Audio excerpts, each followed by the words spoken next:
नमस्कार दोस्तों। लोकसभा में नेता प्रतिपक्ष और कांग्रेस सांसद राहुल गांधी ने आज रायबरेली के एक मंदिर में पूजा अर्चना की। मंदिर में दर्शन के दौरान उन्होंने विधिवत पूजा की और देश की समृद्धि व खुशहाली की कामना की। राहुल गांधी के मंदिर पहुंचने की खबर मिलते ही बड़ी संख्या में कांग्रेस कार्यकर्ता और स्थानीय लोग वहां एकत्र हो गए। समर्थकों ने उनका गर्मजोशी से स्वागत किया और उनके समर्थन में नारे लगाए।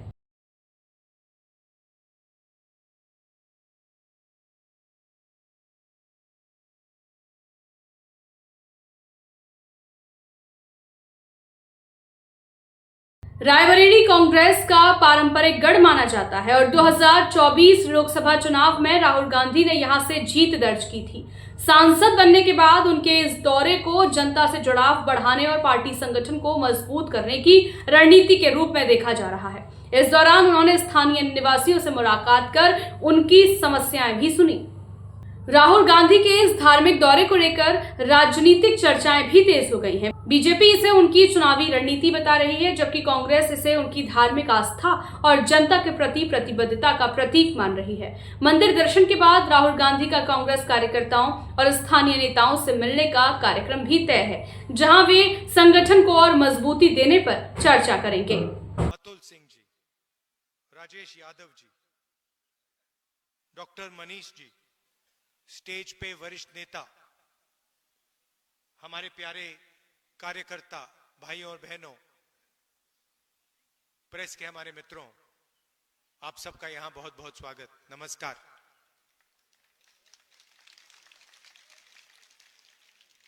ये प्रेस वाले आपके सामने खड़े हो गए, मगर हमारी बात नहीं बोलते ये लोग, है ना? कहना पड़ता है कि हमारे मित्र हैं, मगर सचमुच में हमारे नहीं है, मोदी जी के मित्र हैं, अदानी अंबानी के मित्र हैं। क्योंकि जो जनता की बातें होती हैं तो लिखते नहीं है, दिखाते नहीं है। आपने कभी देखा है टीवी पे किसान की बात होए, मजदूर की बात होते हुए टीवी पे देखा आपने कभी? महंगाई के बारे में सुना? कभी नहीं। मगर अदानी अंबानी जी की शादी दिखाएंगे, डांस गाना होगा वहां पे, 10-15 करोड़ की घड़ी होगी, वो सब दिखाएंगे। मगर इनका काम सरकार पर दबाव डालने का होता है। इनका असली जो काम होता है, अगर सरकार कुछ गलत काम कर रही है तो ये रखवाले होते हैं। मगर आजकल ये काम नहीं कर रहे हैं अपना। तो सबसे पहले मैं आपका स्वागत करना चाहता हूं।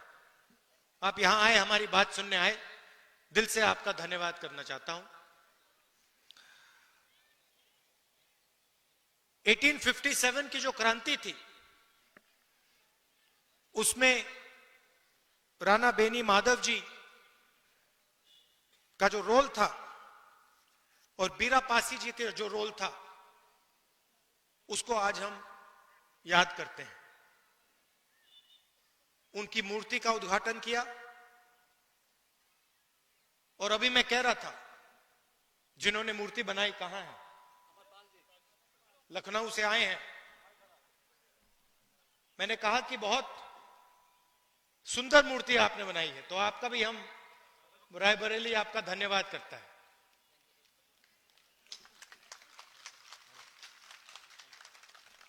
बैठी बैठी।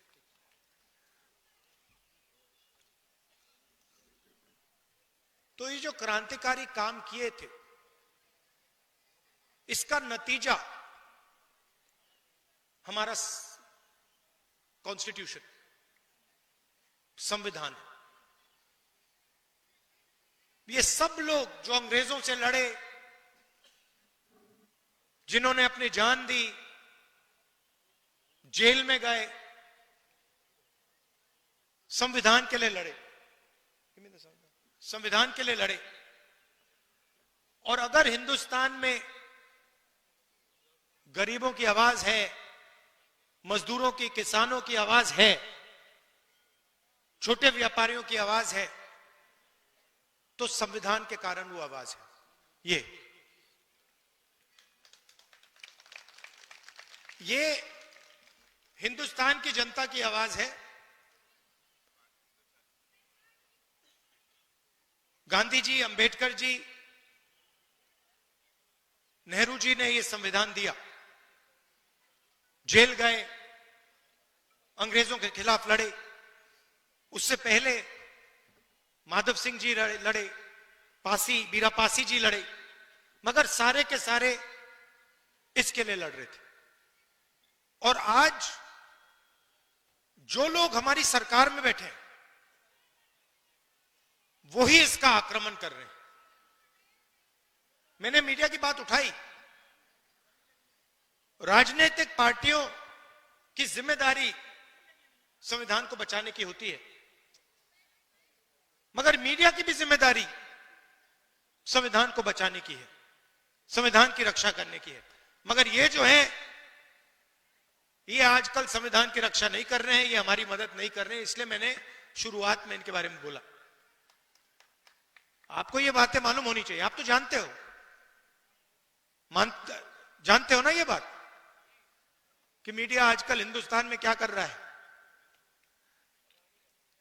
किसका? अदानी का काम। देश बिक रहा है। एयरपोर्ट्स, पोर्ट्स, इंफ्रास्ट्रक्चर, कोल, रेलवे, सारा का सारा बिक रहा है। कांग्रेस पार्टी लड़ रही है, मैं लोकसभा में लड़ रहा हूं, सड़कों पे लड़ रहा हूं, कांग्रेस पार्टी लड़ रही है, मगर मीडिया वाले हमारी मदद नहीं कर रहे हैं। कोई प्रॉब्लम नहीं है, हम लड़के जीत के दिखाएंगे आपको। देखिए, दो तीन चीजें आपसे मैं कहना चाहता हूं। दो तीन चीजें मैं आपसे कहना चाहता हूं। कन्याकुमारी से कश्मीर तक कांग्रेस पार्टी के लाखों लोग चले। यात्रा में हमने एक नारा दिया, नफरत के बाजार में मोहब्बत की दुकान खोलनी है।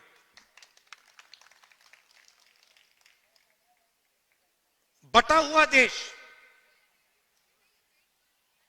हिंसा में, नफरत में डूबा हुआ देश कभी प्रगति नहीं कर सकता है।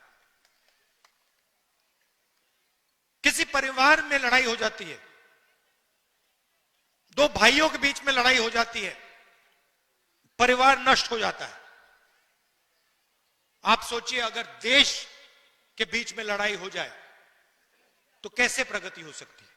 इसीलिए हमने भारत छोड़ो यात्रा की। कन्याकुमारी से कश्मीर, समुद्र से लेकर पहाड़ों तक 4000 किलोमीटर हम चले। और देश में हमने, कांग्रेस पार्टी ने, हम सब ने मिलकर मैसेज दिया कि यह देश भाईचारे का देश है, मोहब्बत का देश है, नफरत का देश कभी नहीं हो सकता। तो पहली बात आपको मैं ये कहना चाहता हूं, ये बीजेपी के लोग और खास तौर से जो हमारे यहां युवा हैं, मैंने देखा एनसीसी के यहां लड़के और लड़कियां हैं, जब भी कोई हिंदुस्तान को बांटने का काम करता है, एक धर्म को दूसरे धर्म से लड़ाता है, एक भाषा को दूसरी भाषा से लड़ाता है, एक जात को दूसरी जात से लड़ाता है, आपको रोकना पड़ेगा। आप इस बात को एक्सेप्ट नहीं कीजिए कि इस देश में नफरत होगी। यह मोहब्बत का देश रहा है और यह मोहब्बत का देश रहेगा।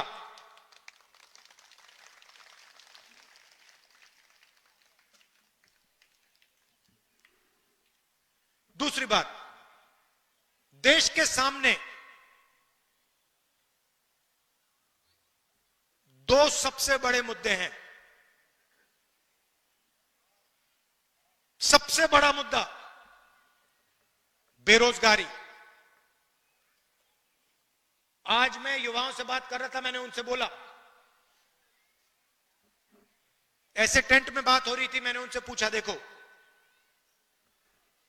मैंने उनसे पूछा, देखिए आप लोग सब पढ़ाई कर रहे हो, आप डिग्री ले रहे हो,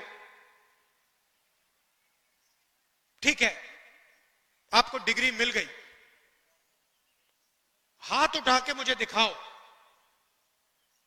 आप में से कितने लोग सोचते हो कि आपको डिग्री के बाद रोजगार मिलेगा?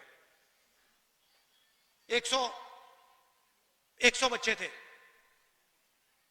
आपको मालूम है कितने युवाओं ने हाथ उठाया? एक ने।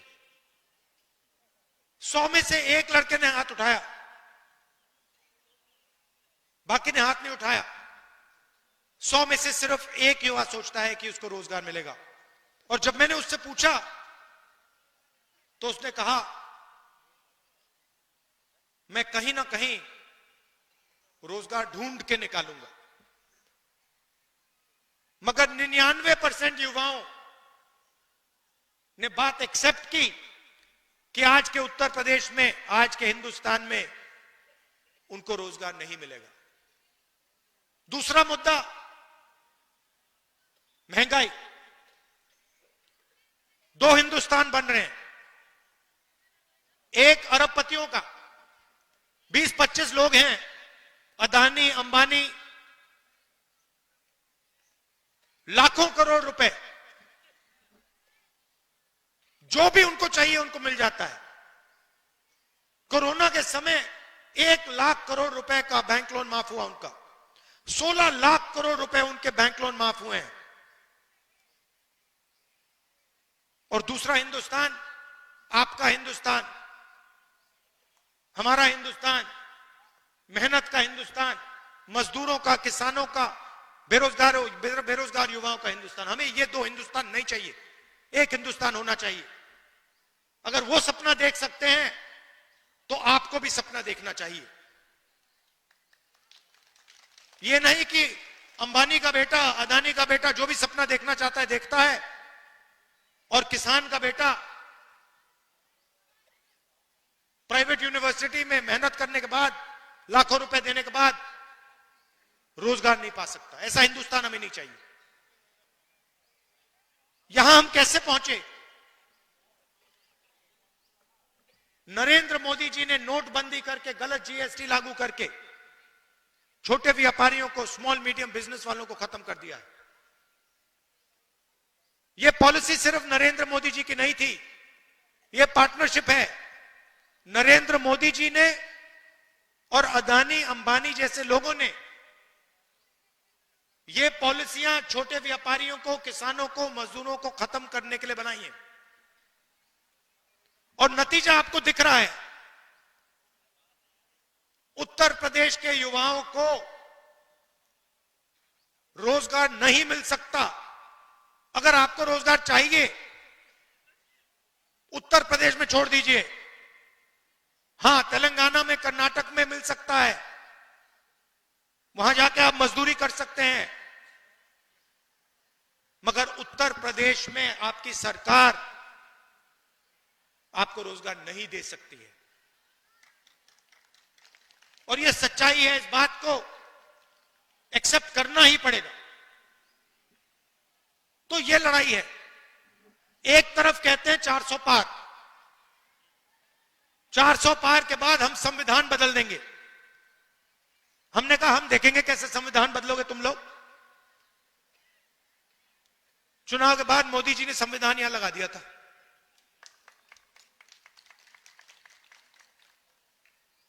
और महाराष्ट्र में चुनाव हुआ। आप परिवार के लोग हो तो बताना चाहता हूं आपको,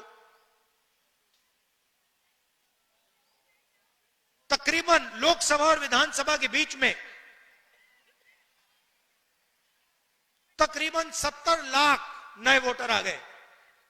70 लाख नए वोटर जिन्होंने लोकसभा में वोट नहीं दिया। हिमाचल प्रदेश की आबादी, नए वोटर आ गए लोकसभा में, विधानसभा में, जादू से आए। हमने इलेक्शन कमीशन से पूछा, भैया ये समझाओ, ये 70 लाख लोग कहां से आए और हमें वोटर लिस्ट दो। इलेक्शन कमीशन ने आज तक जवाब नहीं दिया। मैंने पार्लियामेंट में बोला, पब्लिक मीटिंग में बोल रहा हूं कि हमें आंकड़े चाहिए। ये 70 लाख नए वोटर जो आए हैं, जिन्होंने लोकसभा में वोट नहीं दिया, विधानसभा में जादू से वोट मिल गया,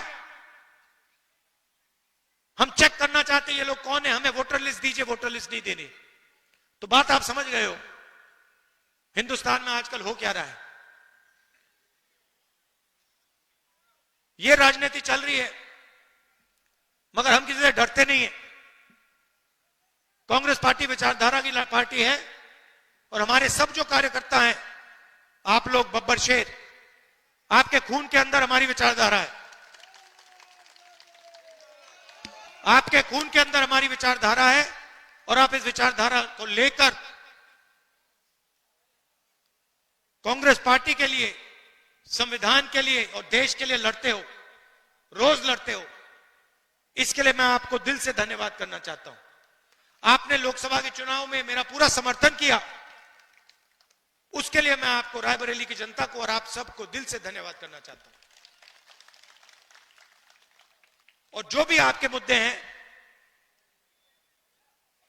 जहां भी मेरी जरूरत हो, चाहे रायबरेली में, लोकसभा में, बाकी प्रदेशों में, मैं हाजिर हूं। जो भी आप मुझसे काम करवाना चाहते हो, आप बताओ, मैं करने को तैयार हूं। और आखिरी बात, रायबरेली एक ऐसी कंस्टिट्यूएंसी है शायद पूरे हिंदुस्तान में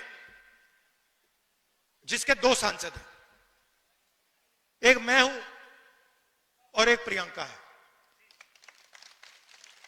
तो कभी कभी उसको भी यहां बुला लिया करो। वो मुझे वायनाड बुलाती है, मैं जाता हूं। रायबरेली के भी वो सांसद हैं, उसको भी यहां बुलाया करो आप। बिल्कुल। और आप सबको बहुत बहुत धन्यवाद और मेरा प्यार। राजनीतिक रिश्ता नहीं है, पारिवारिक रिश्ता है हमारा। दिल से आपका धन्यवाद करता हूं। नमस्कार, जय हिंद। बहुत बहुत धन्यवाद आदरणीय जनप्रिय सांसद माननीय राहुल गांधी जी। भारत मां के बलिदानी बेटों से जिनको प्यार नहीं होगा, भारत मां के बलिदानी बेटों से जिनको प्यार नहीं होगा, उन्हें तिरंगे को लहराने का अधिकार नहीं होगा, उन्हें तिरंगे को लहराने का अधिकार नहीं होगा। माननीय मुख्य अतिथि महोदय के घर में आपके पिताजी ने शहादत दी है, गांधी परिवार ने शहादत दी है, और उस खून के रिश्ते का निर्वहन आज तक माननीय मुख्य अतिथि महोदय कर रहे हैं। एक बार जोर से ले, राहुल गांधी, राहुल गांधी।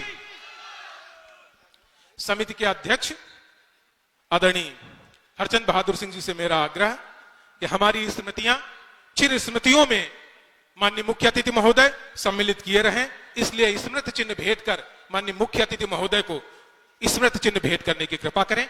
राणा बेनी माधव की प्रतिमा साथ में। अनुज जी से मेरा आग्रह, धीरज जी से मेरा आग्रह,